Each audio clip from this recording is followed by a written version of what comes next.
Lauretta stood stoically, her gaze fixated towards the northwest.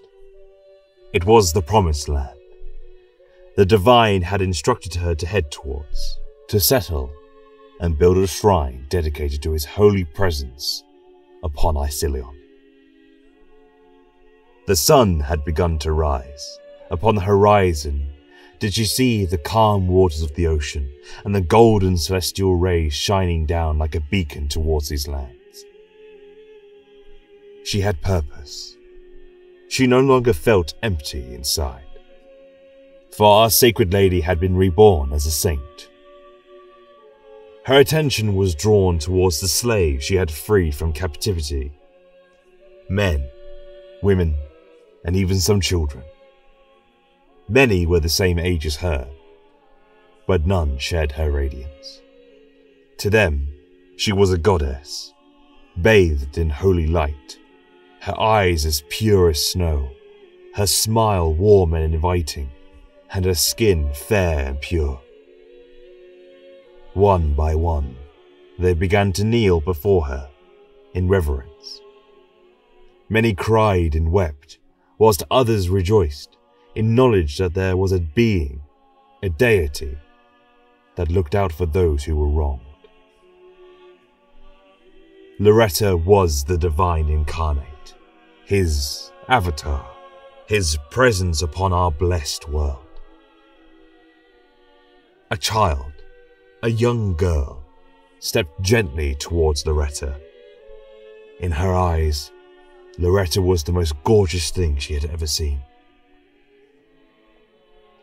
Lauretta wrote that the child was unable to speak, a mute, but still, she communed that she was thankful by embracing Our Lady.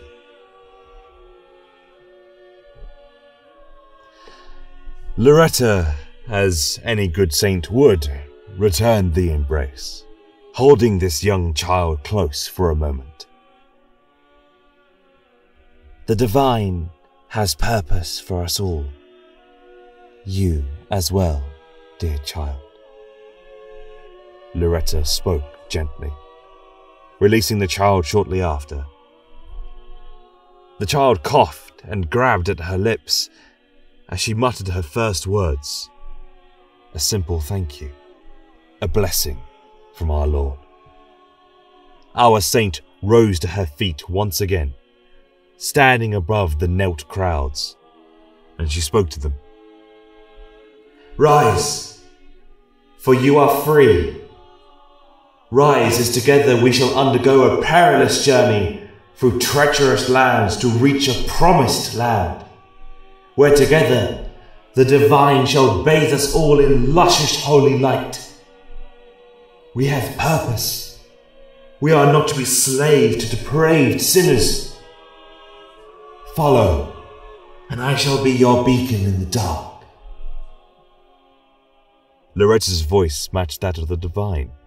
It was ethereal, otherworldly, as if thousands were speaking at once. None opposed our saint. All rose from their knees, and with glee of finding salvation, they joined Lauretta on their pilgrimage to the promised land, which we know as today as Foxton, our righteous home, brothers and sisters. As the day began to sprout and the dusty pink fingers of dawn stretched out towards the sky, as the divine sun graced our lands once again, our saint and her triumph of followers embarked on their perilous journey to cross the ash wastes of the north of Valpin before breaching into the grasslands of the uninhabited and wild plains of old Valpin. The ash was still thick even after all these years, and many had to cover their eyes, but Lauretta shone like a star, forever guiding the lost and weary through these dangerous grounds. None knew what grew here, whatever vile beasts of disgusting clans of depraved sinners lurked within the ashy hills and mounds. It is unknown. It is said in the first chapters of the Verbum Archangelorum that the divine made continuous contact with Lauretta, and guiding her path towards more lost souls that needed the divine's light and redemption. It is here where our prayer was born too. In the nights of rest where the pilgrims and Lauretta rested their tired legs, Our Lady taught them our prayer. I ask you now, brothers and sisters, to join me in such prayer, and bow our heads in reverence. O benevolent divine, giver of life, bringer of dawn, hallowed be thy name. For we, your children, pray unto thee to seeketh guidance, understanding and reverence, so that we may enter your celestial halls on our duty's end. Blessed be the Saint Lauretta, the Sun Varmil. We ask in good faith that you may deliver us from evil and protection from sin, so that we may bask in your light eternally. Ave Divinum. Through the teachings of Saint Lauretta, who had learned much from the divine himself during their travels through the north of the ash wastes, the first pilgrims began to devote themselves further into the worship of our celestial Lord. This made Lauretta pleased. However, these journeys did not go unperilled. There were many dangers, some that would put Lauretta's righteous fury to the test. One such trouble was that of an ancient beast that plagued the ash wastes, hiding itself within the mounds of the ash that blotted out the land beneath it. A beast, a demon. Where there is radiance, there is also damnation and sin. Where there is the holy Nephilim, our angels, there are also demons that lurk in our world. Ghastly, horrid creatures wrapped in sin. Lauretta would be the first of the divine followers to see such a horrid creature. For one night whilst the pilgrims rested, Lauretta stayed awake, her light still illuminating throughout the dark, ashy wastes, for those who may be weary travellers seeking a place of reverence or sanctuary. But not all good doers were attracted by Our Lady's splendour, for in the dark did a mound of ash rush itself towards the encampment of pilgrims.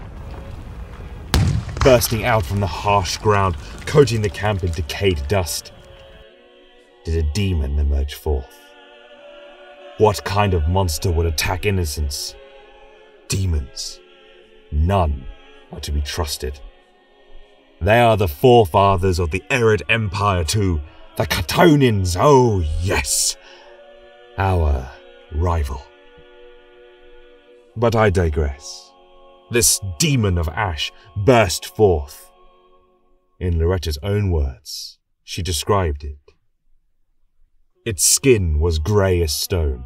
2 horns shot out from its skull in 2 weird directions. Jagged and pointed they were.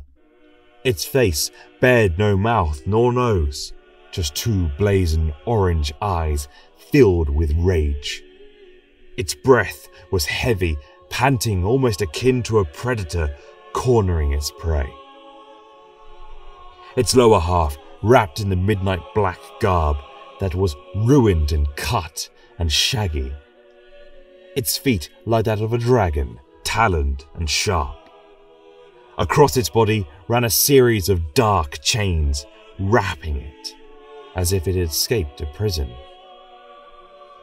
It spoke to Lauretta in a harsh and rasped tone. You are a puppet of a false master. The divine won't save you. My master will. The master he refers to, brothers and sisters, is Chiton, the devil.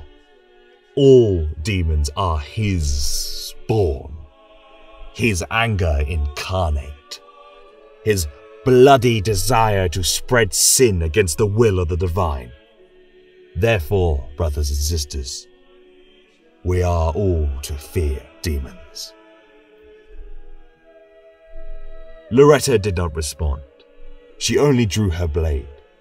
its light and flame illuminating the area further.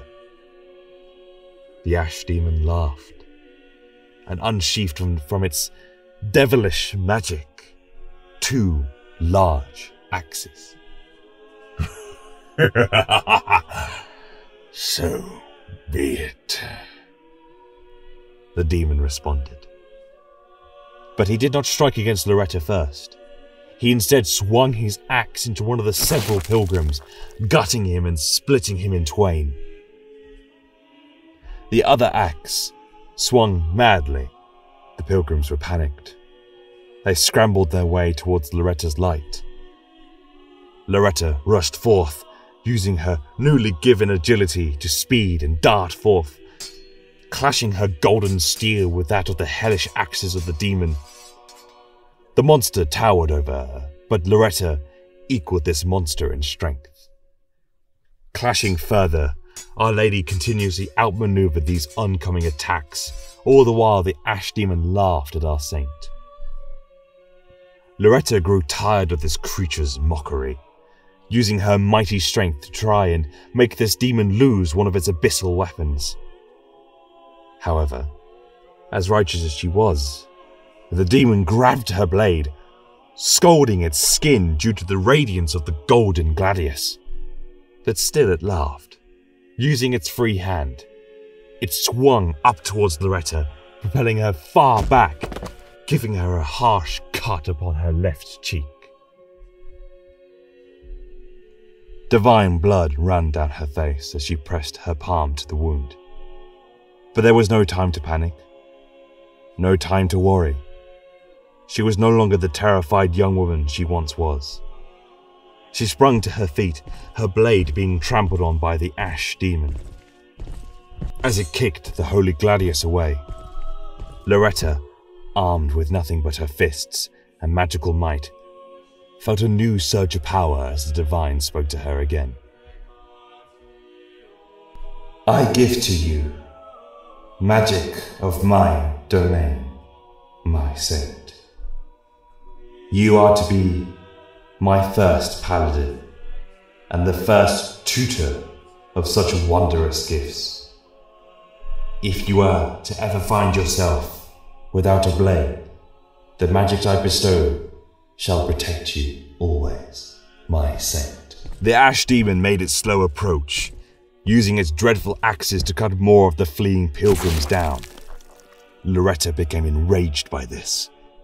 Her body burned brighter with more of a golden aura, as she felt a searing pain run down her spine as magic flowed throughout her body.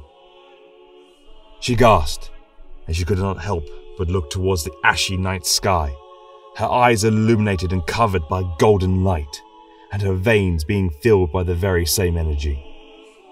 She cried out as, from her back, beneath the armor she had fashioned, burst out 2 heavenly wings, coated in gold and brilliant silver aura. Feathered wings with metallic tips with tints and droplets of her own blood. She panted and screamed at her rival. The pain ceased almost instantly, as from her hand she resummoned the gladius. With her newfound wings she darted forth, clashing steel once again with the abomination. But her blows became heavier and heavier, continuously striking down at the crossed axes of the ash demon.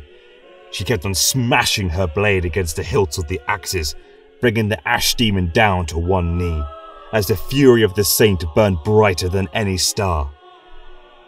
It is said that Lauretta could see the fear in the blazing eyes of the ash demon as she struck down harsher and harsher.